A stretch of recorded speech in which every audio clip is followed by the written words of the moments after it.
Yeah, so the small town in North Dakota, the name of the town is Napoleon, and I recently went back for my 25-year high school reunion, and I really hadn't been back much in the intervening 25 years. And while I was there, I kept thinking to myself, what has really changed about this place? And the funny thing was that the answer was almost nothing. My graduating class was 27 people. 26 of them were farmers. 24 of them still live there. And the tiny little main street is exactly the same. The grocery store is still there. The one bank is still there. And I'm going to basically read from the story that I wrote for a website called Backchannel, which some of you might know. It's Stephen Levy's the editor, and it's one of the Medium publications. And I went back to really look at the question of what has changed, and I set it up by talking about how when I grew up, pre-internet, but also pre-cable TV, in an information vacuum, describing what my life was like, and I go back and I interview 16-year-old kids today who live in the same exact environment under the same conditions, except they have the history of recorded music in their pocket and everything else. So I'm just going to actually read the story. It's a little bit too long to read it all. Medium says it's 32 minutes in the upper left-hand corner, like it does. So I'm going to skip parts. They also sent a photographer with me. He was excellent. Unfortunately, the parts I'm going to skip are the things where he and I interact. There's a little bit of a Sancho Panza, Don Quixote kind of aspect to what we were doing. But if you like the story, you can go read it. I'm going to end up skipping about half of it along the way, but I'll keep showing photos because I think they're very beautiful. So we start with an epigraph. Oh, I should say, that's the title I came up with at the last second. It's a horrible title. I thought it was clever, and I couldn't think of anything else. And this is what my editor wanted to name it, which is what we should have gone with, but oh well. It starts with an epigraph from Hole in Caulfield, Catcher in the Rye. Certain things, they should stay the way they are. You ought to be able to stick them in one of those big glass cases and just leave them alone. The story is set on the speck of a map, a town haphazardly dripped onto the prairie, smack dab in the middle of the continent. In an era before devices quivered our limbs and nervous vibrations, back when neighbors phoned each other on rotary dials, here on the Great Plains of Dakota, where I lived until the day I turned 18, stands a halfling of a town called Napoleon, a name so imperial that it can only be interpreted as a sarcastic joke to anyone who visits its restful streets. Descriptions of Napoleon resemble a listless thesaurus recitation of the word remote, so I often resort to numbers to illustrate its Lilliputian properties. 0 stoplights, 2 bars, 3 gas stations, 4 churches.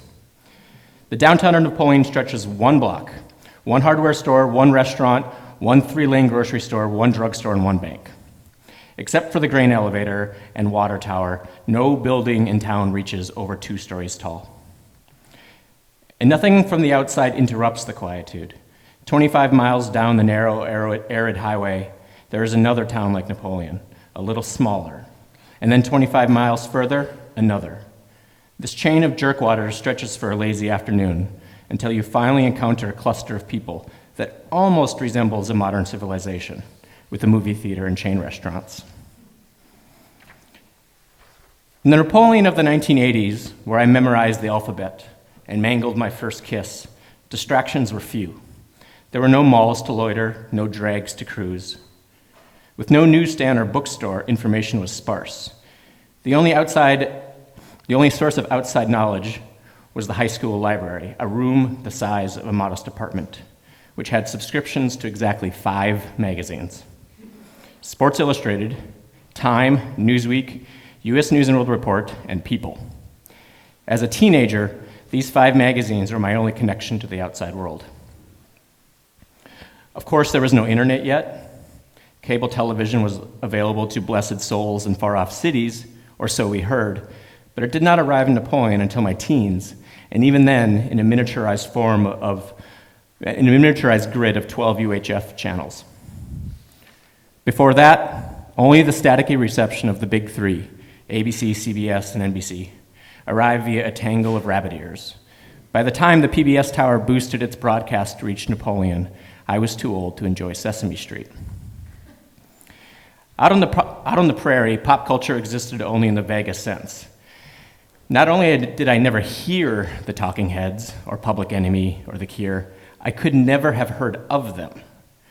With a radio receiver only able to catch a couple FM stations cranking out classic rock, AC/DC to Aerosmith, the music counterculture of the 80s would have been a different universe to me. The edgiest band I heard in high school was The Cars. My best friend's girl was my avant-garde. Is this portrait sufficiently remote? Perhaps one more stat. I didn't meet a black person until I was 16 at a summer basketball camp. I didn't meet a Jewish person until I was 18 in college. This was the deep Midwest in the 1980s. I was a pretty clueless kid. I'm going to skip a section where I meet the photographer. I meet him for the first time and we hang out. Most cities change. Sometimes a corporation opens a factory on the edge of town, or it closes one. A city can endure a spurt of gentrification, or it can battle a meth epidemic. Over the span of years, a civilization can boom, like Austin, or it can bust, like Atlantic City, or it can do both, like Detroit. Cities morph. A bridge connects one neighborhood to another. A crime wave swells and retreats. A chain bank seizes a storefront. A Whole Foods disrupts property values, or a record store disappears. The record store always disappears. Inevitably, most places become something different, but not Napoleon. Huddled into the icy plains of North Dakota, Napoleon is essentially the same place it was 25 years ago, and by most accounts 50 or 75 years ago. The demographics and economics are static. Most of my high school classmates have taken over their family farms, tilling and planting the land of their parents' parents' parents. The same people drive the same block of Main Street to the same 3-lane grocery store owned by the same family. The same houses have fresh coats of paint, but the grain elevator still towers over all else. The farming community around Napoleon had no economic boom, unlike the far northwestern part of the state, where fracking detonated everyone's lives. Whenever someone hears I'm from North Dakota, they always ask about fracking, and I say, well, I was nowhere near it, really. And Napoleon had no bust, like the drought-infected farmers of the southwestern part of the country. Some years the crop yield here is better, and other years worse, but that has been true since the soil was first cultivated over a century ago. Every spring, around 20 new kids don graduation caps, celebrate their nascent adulthood with a class party in a rye field, and return to the farm the next day to plant corn and milk Holsteins. This is just how it is. Napoleon would be trapped in the amber of time, like Holden Caulfield's cage, if not for one thing: access to information. This is a section where I have a conversation with the photographer who has arrived. He goes by the name in the story Photog2, and there's a reason I would give him that name, but I skipped it. But when you hear Photog2, that's him. He starts by asking me a question. He just got to town. If someone around town asks what the story is about, what should I tell them? Asks Photog2, an eager fellow from Ohio who reaches Napoleon a couple days after me. His question instantly makes me nervous. Does he plan to explore town alone? I consider telling him that this pint-sized community might not appreciate picture-taking strangers. Outsiders are rare and viewed with suspicion, I want to tell him, imagining those Aboriginal tribesmen from anthropology textbooks who smashed the soul-sucking cameras of boorish Westerners. Instead, I answer his question. I am writing about how technology has changed humanity. Now he looks nervous. Basically, this story is a controlled experiment, I continue. Napoleon is a place that has remained static for decades. The economics, demographics, politics, and geography are the same as when I lived here. In the past 25 years, only one thing has changed: technology. All scientific experiments require two conditions: a static environment and an independent variable. Napoleon is the control, technology the testable variable. With all else being equal, this place is the perfect environment to explore societal questions like, What are the effects of mass communication? How has technology transformed the way we form ideas? Does access to information alone make us smarter? How am I supposed to photograph that? Said Photog 2.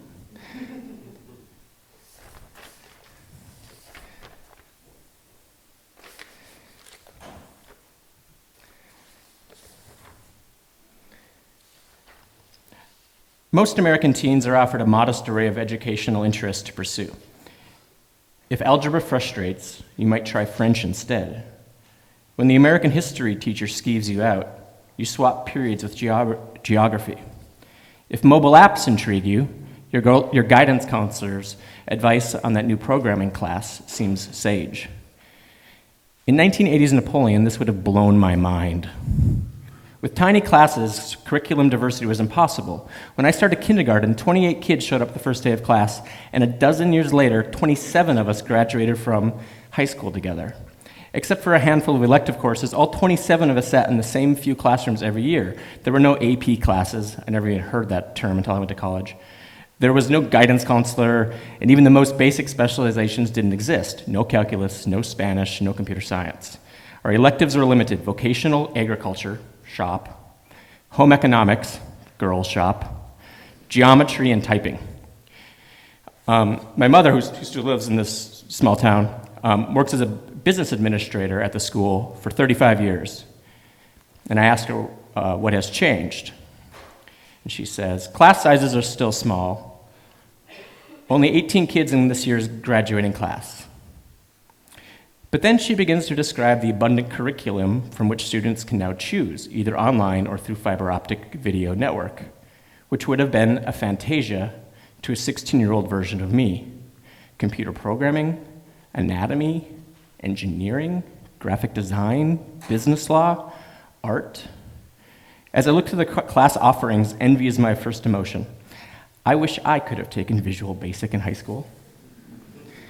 Regret is my second emotion. I would have been too unruly to take Visual Basic in high school. Intrigue is my third emotion. I have an idea. Would it be possible to interview some students, I ask her? Can you find some kids in Napoleon today who are like I was in high school? I want to compare their adolescence to mine. And here's I have a couple profiles here. Here's the first one, Jaden. When I meet Jaden, he almost jogs into the superintendent's office, a tempest of enthusiasm. Wearing a tie for game day, he is tall and agile, with bangs that hang to his eyebrows, cropped just above his puppyish eyes. I scan his face for the angst of adolescence, but he seems unburdened by such anxieties. He has a friend, Tyler, with him. As we sit down, I launch into my script. I lived here 25 years ago. I hear myself repeat the words I've been saying to everyone in town for the past few days. I explain my interest in technology, and that Napoleon is the perfect place to ask questions about change and progress. Essentially, I want to compare your life to mine as a teenager, I conclude. He seems surprisingly eager to participate in my silly experiment. We start with his iPhone. It's an iPhone 6S, he says triumphantly, yanking the device out of his pocket, placing it on the table. We start tapping around. What are your favorite apps, I ask, with instant regret. Already I fear the routine insipidness of my question. I am trying to avoid the bad vibes of a thirsty focus group moderator who seeks insights into teen tech habits, even though that is exactly why I am here. The big one is Snapchat, he says, oblivious to my insecurity. I ask how he uses Snapchat, and he gives the same answer any 18-year-old would give. Sharing photos, texts, videos with friends. He has 50 followers, which, quote, is normal. As we discuss the other apps on his home screen, YouTube, eBay, Facebook, Twitter, Yahoo, I realize that my line of questions are really just attempts to prove or disprove a sentence that I read on the flight to Dakota. The sentence appears on page 20 of Dana Boyd's book, It's Complicated, a study of social lives of networked teens.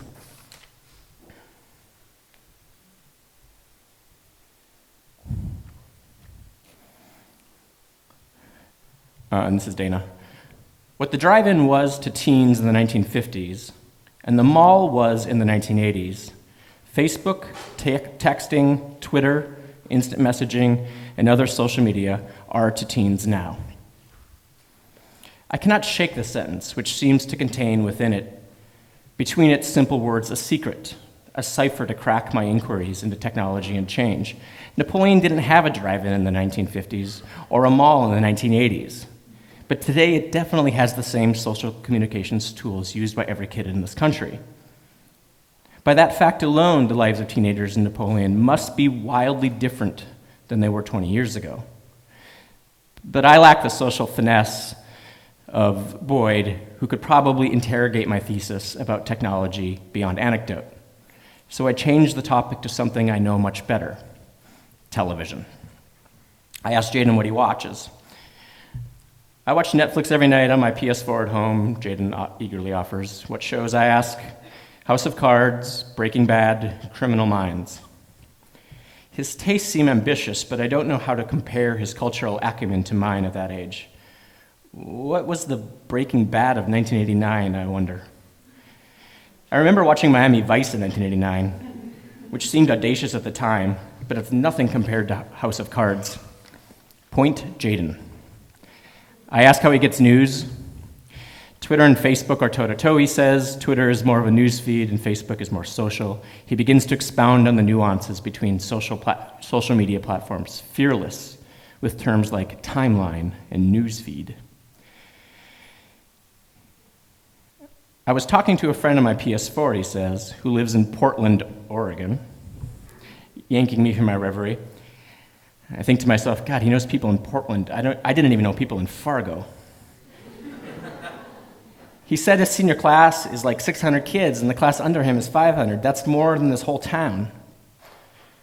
His sense of himself in the world intrigues me. Trying to sympathize, I tell him my apartment in New York also contains more people than the entire population of Napoleon. Finally, I ask him, do you think you're at any disadvantage living here? No, we have it easier, replies Jaden without hesitation.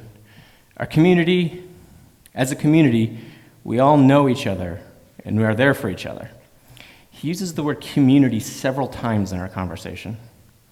Here we know everyone, chimes in his friend Taylor. In a big town, there are 300 kids in a class, and you don't know half of them. Here you know everything and everyone. That can be a good thing and a bad thing, but usually that's good. You're not going to fall through the cracks. So I ask him, but aren't there any opportunities you wish you had? Jaden says, entertainment in bigger cities, restaurants, theaters, malls. It would be nice if we had those, but that would take away the small town atmosphere. We've been talking for over an hour, and the bell will soon ring for the next period of class. I quickly change the topic to music. What do you listen to? Rap, rock, pop, the usual. Unfortunately, the entire thesis of my story is that having the history of recorded music in your pocket dictates that you will develop tastes beyond the usual. I consider asking the boys if they appreciate music beyond the norm, maybe bebop, grime, chiptune, but luckily realize the ridiculousness of that line of questioning, so instead I ask about their favorite rappers. They amass a respectable list: Kendrick, Wiz, Jeezy, Kanye, Juicy J.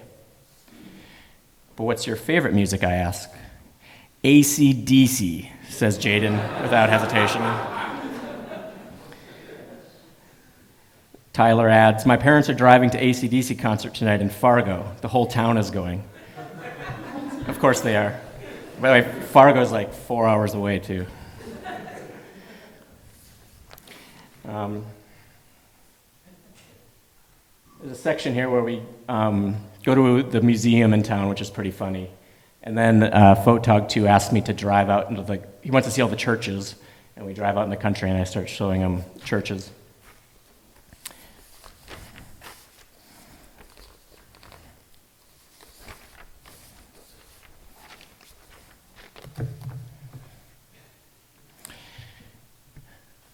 Whether with sanguine fondness or sallow regret, all writers remember their first publishing experience. I remember my first 3. Napoleon had no school newspaper and minimal access to outside media. so I had no conception of the publishing process. Pitching an idea, assigning a story, editing and rewriting, all of that would have baffled me. I had only ever seen a couple newspapers and a handful of magazines, and none offered a window into its production. If asked, I would have been unsure if writers were even paid, which now seems kind of prescient. Without training or access, but a vague desire to participate, boredom would prove my only edge. While listlessly paging through the same few magazines over and over, I eventually discovered a semi-concealed backdoor for sneaking words onto the hallowed pages of print publications: user-generated content. That's the ghastly term we use or avoid using today for non-professional writing submitted by readers. What was once a letter to the editor has become a comment. Editorials, now posts. The basic unit persists, but the quantity and facility have matured. Unlike the conspicuous "what's on your mind" input box atop Facebook, newspapers and magazines concealed interaction with readers, reluctant of the opinions of randos. But if you were diligent enough to find the mailing address, often sequestered deep in the back pages, you could submit letters of opinion and other ephemera. This was publishing to me. My collected works were UGC.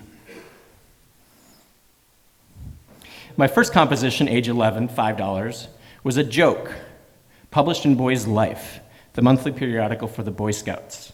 The magazine ran my quip, a shaggy dog parable involving a snake who lives near the North Pole, on its reader-generated jokes page. My second composition, age 14, $0, was a letter to the editor published in Hit Parader, a hair metal magazine that I first discovered in Walden Books during a trip to Bismarck. My incisive missive, submitted for publication to a P.O. box in Connecticut, espoused two theses. Number one, AC/DC is the fucking greatest band in rock history. And two, no town rocks fucking harder for AC/DC than Napoleon. Why they published my sycophantic ode to the Australian maestros of Sink the Pink remains one of the greater mysteries of publishing history. And three, the third composition, age 15, also $0, was an anonymous letter to the editor published in the Napoleon Homestead, the 12-page weekly newspaper of my hometown.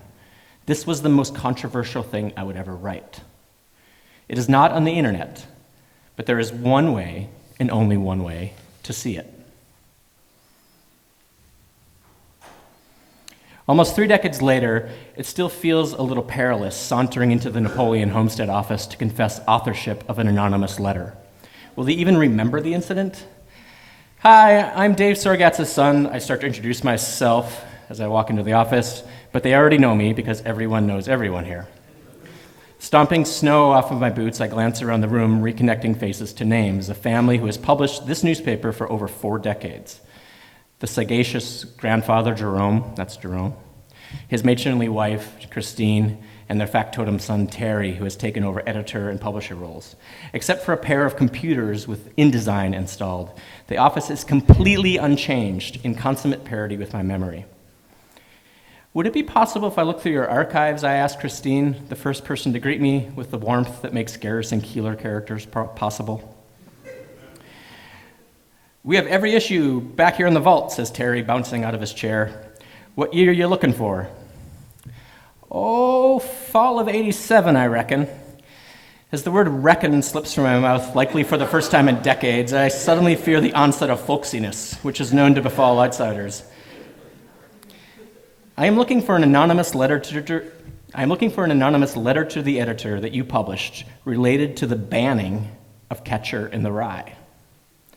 Oh, breathes the whole room in unison. Of course, everyone remembers the Catcher in the Rye incident.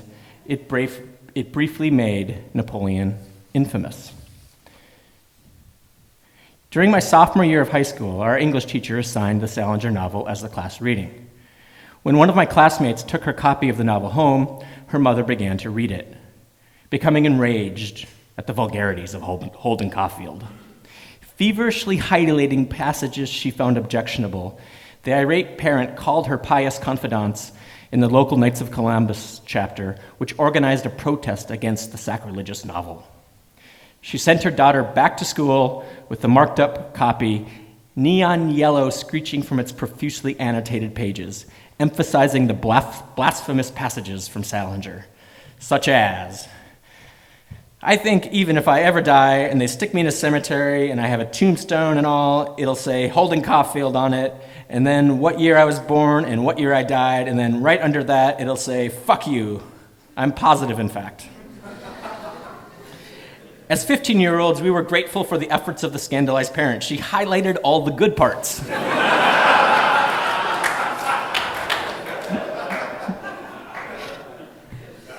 If you had 1,000,000 years to do it in, you couldn't rub out even half the fuck you signs in the world. It's impossible. While Terry rummages through the newspaper vault, we make small talk about who married who and how many inches of snow we'll get tonight. When they ask where I live now, I say New York, and they all groan. This happens every time New York is mentioned in Napoleon. Terry finally emerges from the homestead's archives, heaving a tome bound of brown broadsides with 1987 stenciled on the front. Should be in here, he says, plopping it with a thud on the desk. After some page flipping, I find the front page story, printed just below a chart of the week's wheat prices.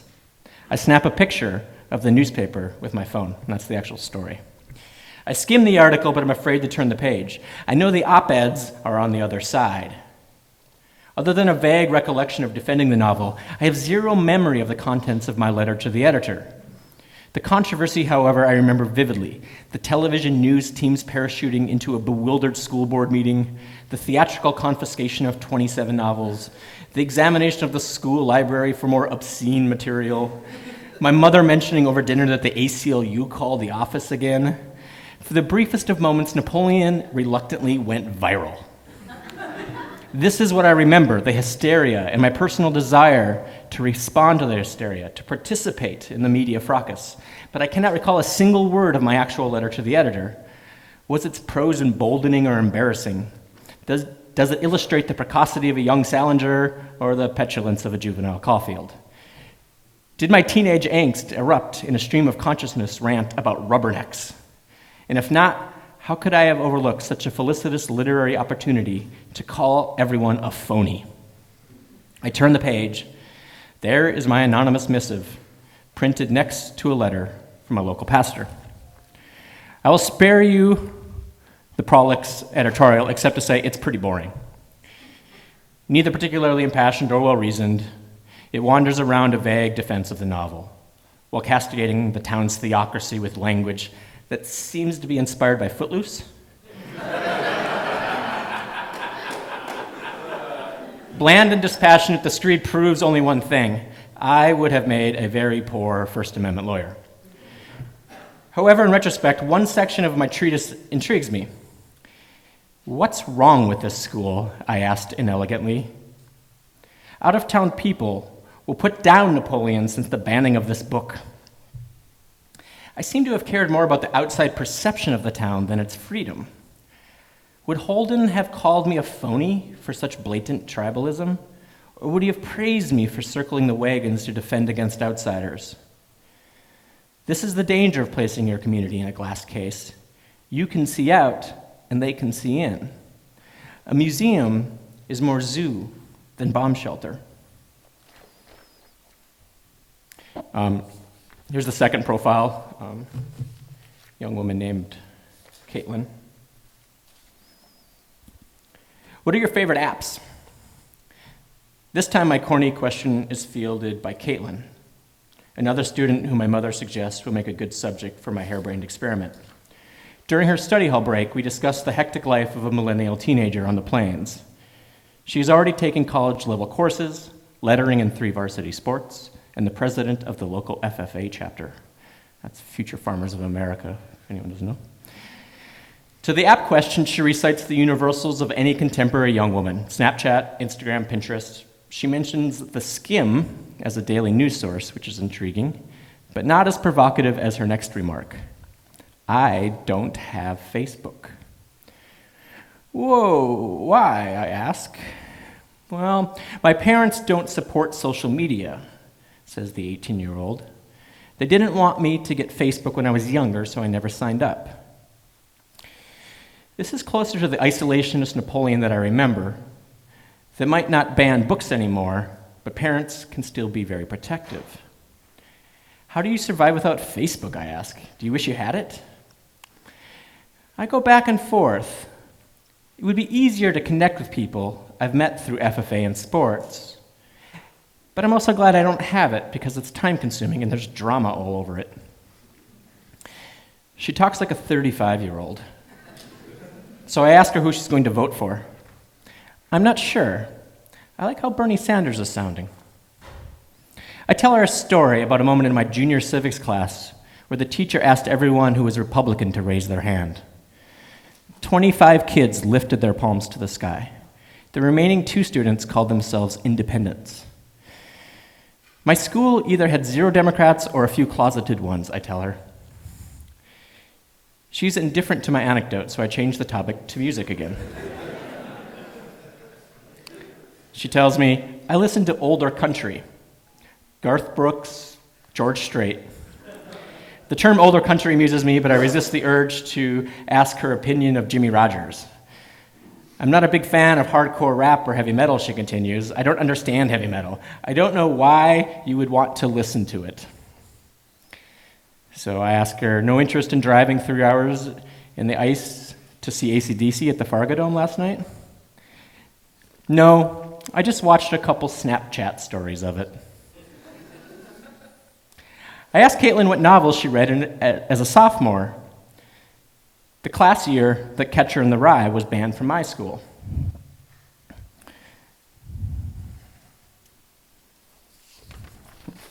I mistimed that. It was supposed to be. When she says Fahrenheit 451, I feel like the universe has realigned for me in some cosmic perfection.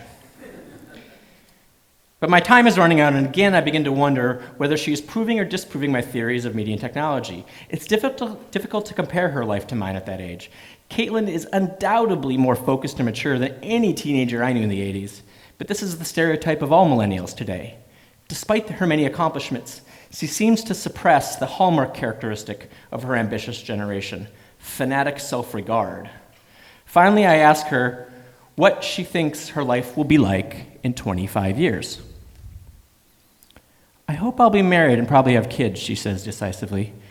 I see myself in a rural area, maybe a little closer to Bismarck or Fargo, but I'm definitely in North Dakota.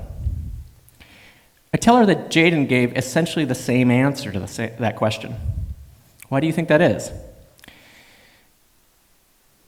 The sense of a small community, she says, using that word again. Everyone knows each other. It's a big family. And I'll speed past some stuff here. There's a whole section where I hang out with them in class, and this is you can see the video monitors where they can get classes piped in. That was my TV growing up.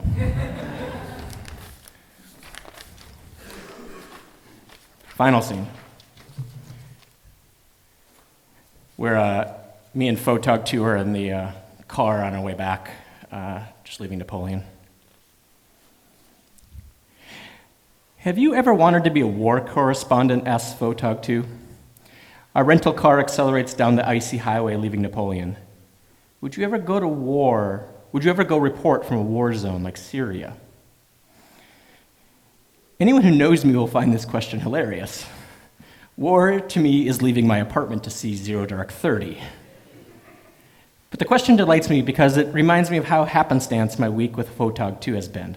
After many days together, we still don't really know each other. Or rather, we know each other extremely well under very restricted conditions. We would make an excellent alliance on Survivor. Nah, I would be a horrible war reporter, I answer. I'm not fearless in that way. I lack the mettle to charm sources in foreign hotel lobbies or bang down doors at the consulate. And I would definitely get decapitated. I consider asking why our glacial peregrination across the Great Plains evoked a question about war zones, but just stare out the window instead. The defrost set to high, we drive in silence, except the droning coo of the full blast fan, flakes falling from the white sky. My mind is a muddle of thoughts that resist organization.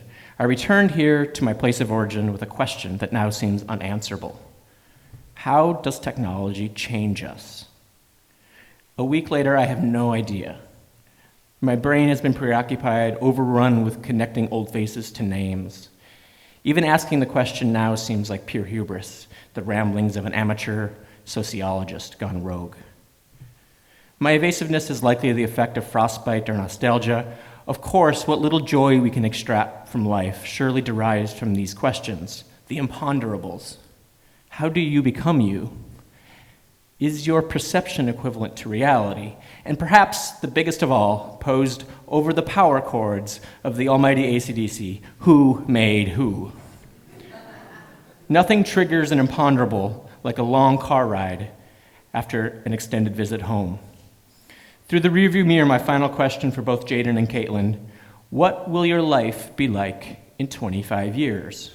Now seems an obvious ploy, a fake-out of the scientific method, contrived to interrogate myself from the vantage of a quarter century. Go ahead, try it. Imagine yourself as a teenager predicting your life now. How close would you be? When I try to imagine my teenage self responding, I see only dismay and confusion. With so few options, such a limited perspective of the world, my response would certainly have been surly, a page of insurrection from the Holden playbook. I would have quoted Highway to Hell and waved the devil horns. A rental car hums down the highway, I'm on retreat. I flip the defrost to medium. We pass a billboard that says, "Abortion stops a beating heart." It has been there as long as I can remember. I pull out my phone and Google Catcher in the Rye, looking for the passage where Holden's little sister, Phoebe, asks her own imponderable, "What do you want to be when you grow up?" With a stroke of naive realism, Holden describes his vocation, his ideal vocation, protecting children in a rye field from falling off a cliff. And this is actually the passage where the book's title is derived from, and it's his sister Phoebe asking him, "What do you want to be when you grow up?" And this is his answer. "I'm standing on the edge of some crazy cliff. What I have to do, I have to catch everybody if they start to go over the cliff. I mean, if they're running and they don't look where they're going, I have to come out from somewhere and catch them. That's all I do all day. I'd just be the catcher in the rye and all." It sounds like great work if you can get it, right?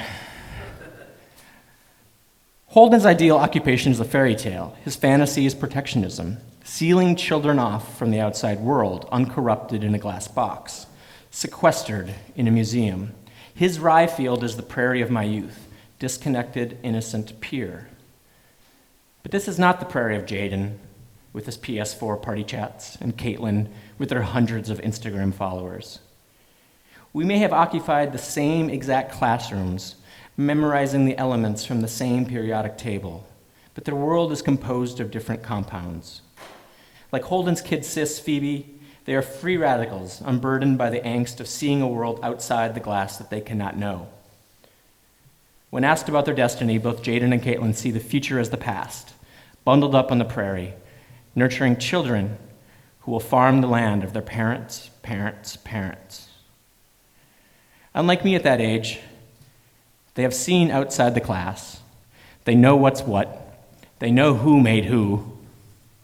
They even have a nice word for it, community.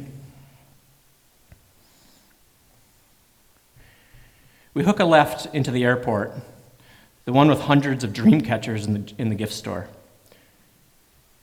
We have been driving in silence forever. Finally, I ask Photog 2, "Have you ever wanted to be a war photographer?"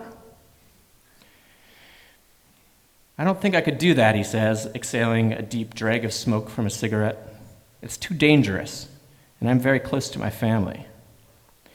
His answer makes me feel like a phony. Thanks.